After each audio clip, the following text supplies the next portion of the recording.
Many people start off their real estate investing career by using someone else's money, what we call leverage. And is that a good thing to do? That depends on so many factors. Hey, welcome back to Women Creating Wealth. This week, as promised, we're going to talk about leverage, the pros and the cons of leverage. So leverage, if you're not familiar with that term, or even if you just would like a refresher, think about a lever and how a lever works.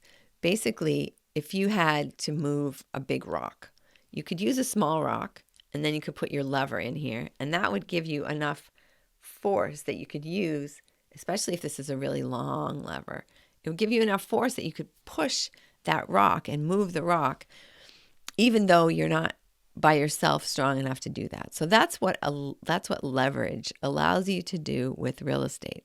It allows you to take something small, like a small down payment that you've saved up, and do something big, like buy a big giant house, because you're using someone else's money. The beauty of using someone else's money is that you can do things much more quickly than you could if you had to save up for it. Imagine if I want to buy a $100,000 house. I have to save up $100,000 if I didn't want to use someone else's money. And that might take me forever. And while that's going on, I might lose out on a whole bunch of opportunity, because if I can buy one house and fix it up and sell it for a profit, and buy another one and fix it up and sell it at a profit, imagine how many times I could do that and the amount of time that it's going to take me to save up $100,000. So many people start off their real estate investing career by using someone else's money, what we call leverage. And is that a good thing to do? That depends on so many factors. But the main factor that I think it depends upon is how long are you going to own this property before you sell it? And what are you going to do with it? In theory, as long as the rent is going to cover the loan with the interest, plus your taxes and all your other expenses, then it's okay to go ahead and buy a property, because even if you're not making any money, the house is probably eventually going to appreciate if you take care of it. And if you get good tenants in there and everything goes right magically. So as long as you know you have reliable tenants who are going to pay their bills, and you're at least breaking even with, I would say, at least a 10% buffer that you're going to put away for things like repairs, then you could technically buy the property and be in the exact same situation you are now, except that you have some great real estate tax advantages. Plus, you've already purchased an asset that will eventually be worth more than what you bought it for. And not only that, someone else is paying for it. Perfect. And then let's say that you're going to do a flip. So let's say you're going to buy this place and you're planning to sell it right away, really quickly. That's another time when it makes sense to use leverage, because if you can get all the money you need up front and you can do the project much more quickly, like say, oh, I could buy this place and I could slave away and do all the work myself, and it would take me about 2 years to do it. Or I can buy a piece of property and I can get all the money I need to fix it up right up front using leverage. And that way I'd be able to be in and out, completely fix up the property in 3 months. Then does that make sense? And in most cases, the answer is yes. But again, you have to pay very strict attention to how much is it costing me for this money, and what happens if everything doesn't go according to the plan. The best kind of flip, I think, especially if you're just getting started, is what we call a fluff and buff. A fluff and buff basically means that somebody left a mess when they moved out of the place, right? I actually went through a home the other day, which they were holding the wallpaper on with all different colors of duct tape. I thought, really? Not one color. And they weren't in designs or anything. It wasn't like they were trying to be creative. They were just like taping the thing. It's like, oh, I don't have any more gray duct tape. I'm going to use this red duct tape. And here I've got some blue duct tape. Let's go this way. And it was just a mess all over the place.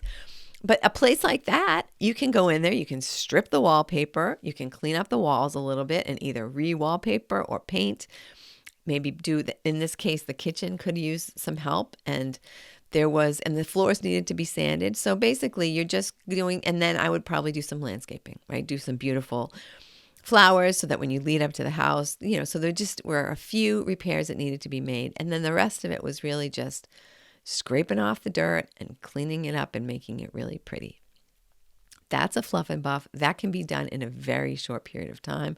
Normally, if you don't start taking other stuff apart, you can get in there, really refresh the place, make it look glowingly clean, and then you can just turn around and sell that normally at a very nice profit.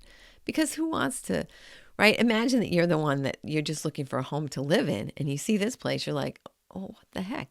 What am I going to do with all my stuff? Am I going to be paying for 2 properties while I fix this one up? And it's just so messy and I can't quite envision it, right? Most of the world cannot envision what a place looks like cleaned up. So in this case, you're going to get in there. You're going to buy the place for, I like to use $100,000 because it's a nice round number.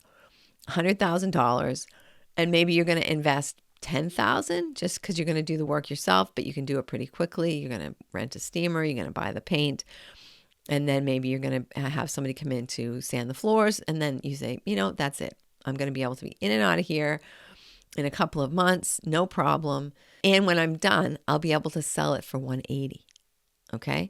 So you can fix it up, get everything done, and sell it for a huge profit versus what you bought it for. And this is not beyond the realm of possibility. And another day we can look at some places that are actually out there right now that you could do that too. But in this case, or let's say that you can't do it for $180. Let's say that you could only sell it for $150, which is, again, totally reasonable. But how much is it costing you every month for the debt? You're probably going to have to put down at least 30% if it's some kind of a non-residential loan. So you're not living there and you're basically an investor. Everybody knows you're an investor. Everybody knows you're going to be selling it pretty soon. So you've got a loan that's $70,000.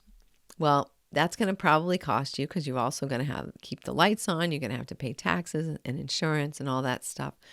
You can plan on that costing you at least $700 a month.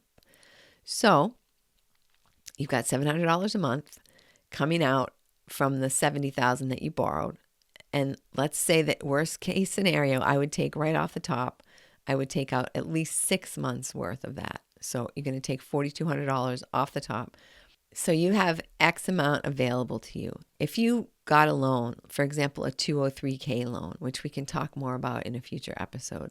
So a 203K is an FHA rehab loan. And what that does basically is it allows you to borrow more than you technically need just to pay off the person who's selling it. So you say, okay, property is $100,000. And again, you can easily multiply this $100,000 if you're buying a property that's $500,000, right? Just take all these numbers and multiply them by 5. So I'm buying a $100,000 property. I need $30,000 up front just to buy the place, right? So I'm getting a $70,000 loan, and now I need money to fix it up. So you've decided that you can fix it up for $20,000, plus you need $70,000 to pay off, to complete the purchase and give that to the seller. So if you got a $90,000 loan, let's think about what your holding costs are every month just to keep that property before you sell it. You're going to need to pay the loan. You need to pay your taxes, insurance. You've got to keep the lights on, keep it heated or air conditioned as the case may be. Plus, you're probably going to have to stage the home when you get ready to sell it. So now, what are your holding costs each month? Well, maybe they're going to be, instead of like $900, which it might be if you owned it and it was just taxes and insurance and the loan, you're probably going to be looking at, let's say, $1,200 a month. So I suggest right off the top, you take 6 months of that $1,200 holding cost and you take it off the money that you think you have to fix up the house.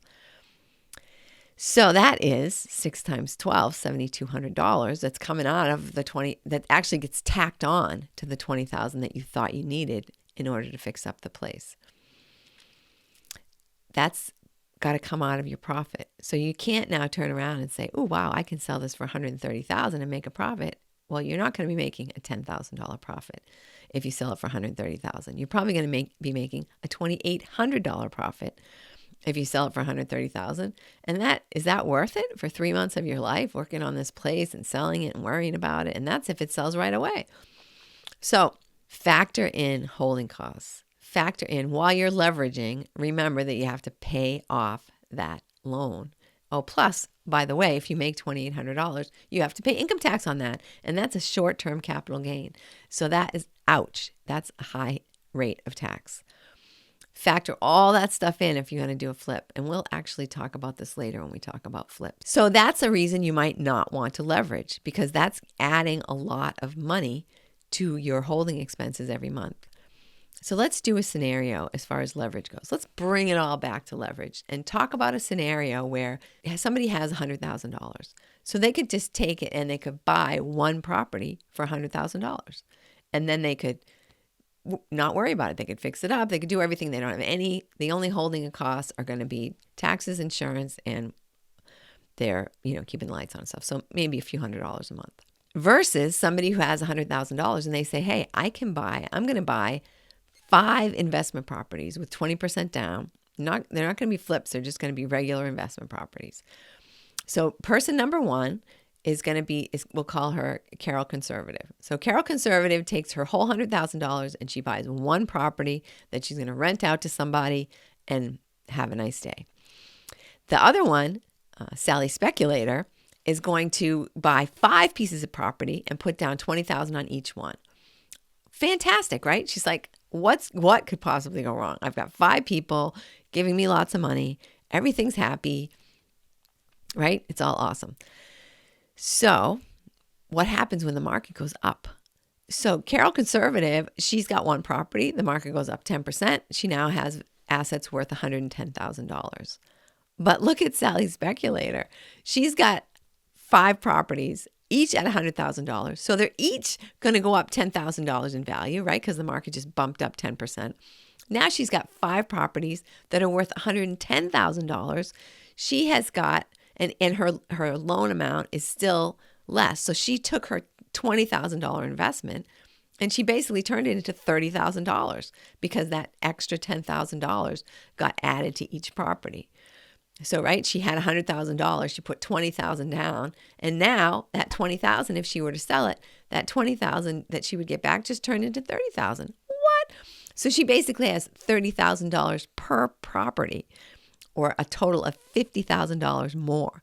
So she took her $100,000 and turned it into $150,000.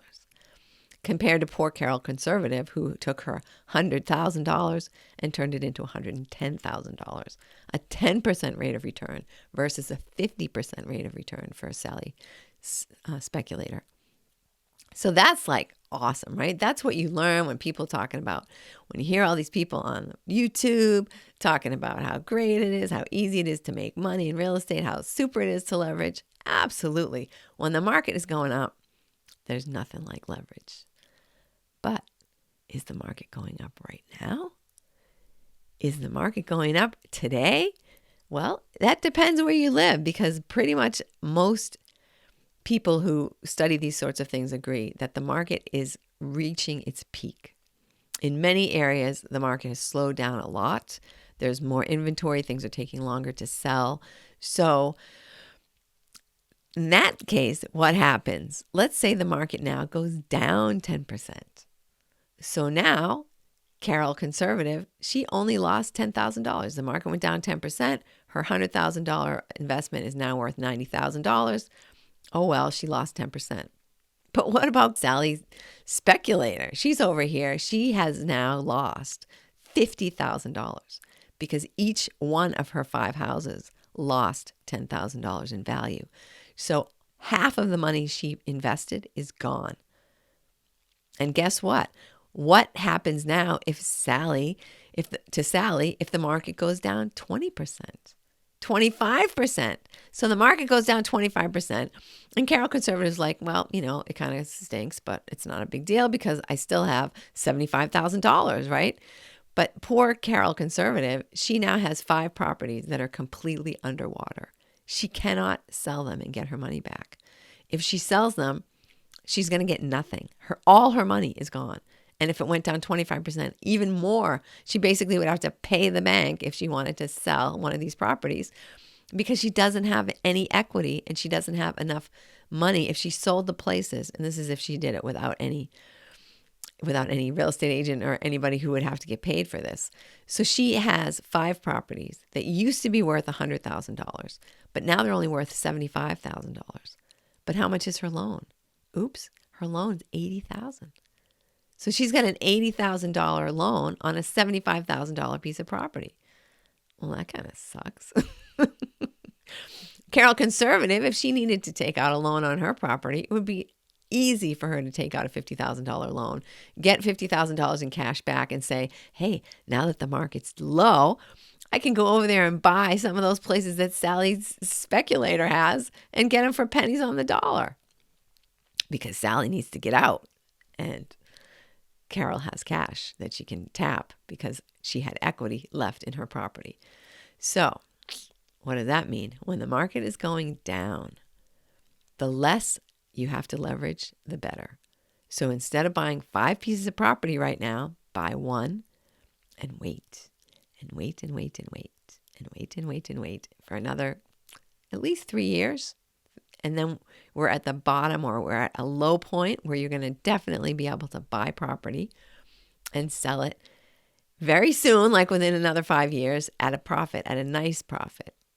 And then there's all kinds of dynamics about what happens with renting and buying. Like right now, interest rates are high. So some people can't afford to purchase a house.